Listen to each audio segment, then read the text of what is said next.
Markle and Harry pleased as Republic issue groveling apology over untrue claims. Meghan Markle and Prince Harry issued a statement in relation to their first foundation after the Charity Commission ruled they did not act outside the law following an unfounded complaint. Meghan and Harry said to be pleased after the Charity Commission found their charity MWX Foundation, formerly known as the Sussex Royal Foundation, did not act outside charity law when it received funds from the Royal Foundation and when it transferred other funds to Travellist. In a brief statement, the Duke and Duchess of Sussex said, "We are pleased that the Charity Commission has confirmed what we knew from the start, that MWX Foundation, formerly Sussex Royal, complied fully with UK charity law in its handling and transferring of funds and grants." Today's update provides complete closure to this review and ultimately underscores both the legitimacy of the former charity and the baselessness of the claims against it. Republic, the UK's largest anti-monarchy group which initially raised the complaint, issued an apology in light of the Charity Commission's findings. They said, "On July 20, 2020 we falsely claimed that the transfer of funds from the Royal Foundation to Sussex Royal and to Travellist was improper and likely to be unlawful. We also wrote to the Charity Commission expressing the same points and then widely publicised our letter to the UK media without knowing whether what we claimed was true. Our intention was to draw attention to the allegations. We did not contact the Royal Foundation and/or Sussex Royal before going to the Charity Commission and to the media, which would have been the appropriate action. If we had contacted the organizations directly, we accept we would have realized quickly that there was nothing improper in their operations. The Charity Commission has now concluded its review and found that all activities of the charities were lawful and proper. We apologize unreservedly to the charities and personally to the Duke of Sussex for our actions and the public damage that has been caused as a result of widely publicized untrue claims." The Sussex Royal Foundation was officially created in July 2019, a few months after Meghan and Harry chose to leave the Royal Foundation created by the Dukes of Cambridge and Sussex in 2009. In September 2019, Prince Harry also unveiled Travellist, an initiative created in partnership with tourism giants aiming to make this industry more sustainable. To set up the foundation's activity, Sussex Royal received an unrestricted grant of £145,000 from the Royal Foundation. A further £151,855 was received from the Royal Foundation and transferred from Sussex Royal to the Duke's Tourism Initiative to deliver Travellist's sustainable travel program. The Sussex Royal Foundation was never launched, and in the wake of Megxit in 2020 the Duke and Duchess of Sussex were asked to no longer use the word royal in their branding. In August last year, they changed the name of this organization to MWX Foundation and begun winding it up.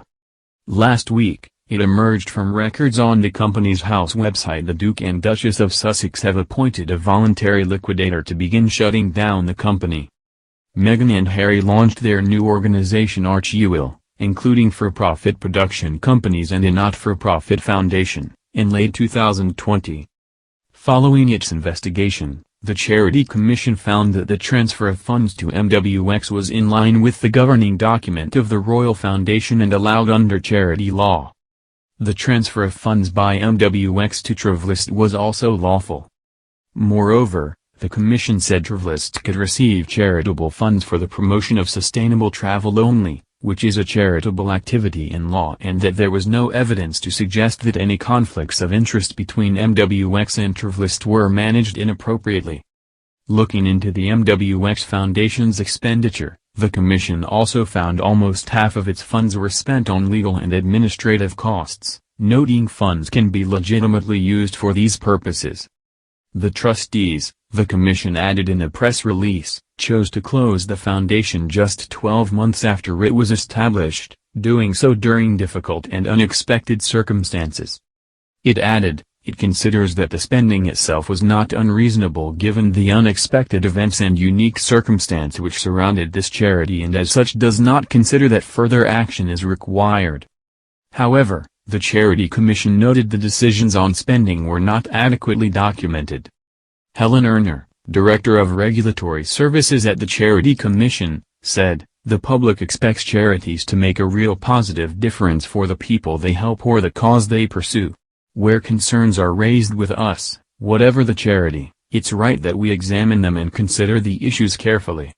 In this case we have found that the trustees complied with their duties under charity law, and the transfers of funds between different organizations were in keeping with the charity's governing documents, with conflicts of interest being appropriately managed. The MWX Foundation should, though, have done more to document its decisions, especially regarding the charity's expenditure on legal and administrative costs.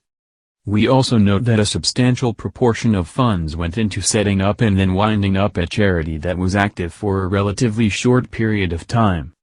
Trustees cannot predict future events when establishing a new charity. Circumstances can change after a charity has been set up. But all trustees, before setting up a charity, should think about the longer term, and consider carefully whether a new charity is the best way of achieving the intended aim. This helps ensure the setup costs are offset.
That was active for a relatively short period of time. Trustees cannot predict future events when establishing a new charity. Circumstances can change after a charity has been set up. But all trustees, before setting up a charity, should think about the longer term, and consider carefully whether a new charity is the best way of achieving the intended aims. This helps ensure that setup costs are offset by longer-term impacts.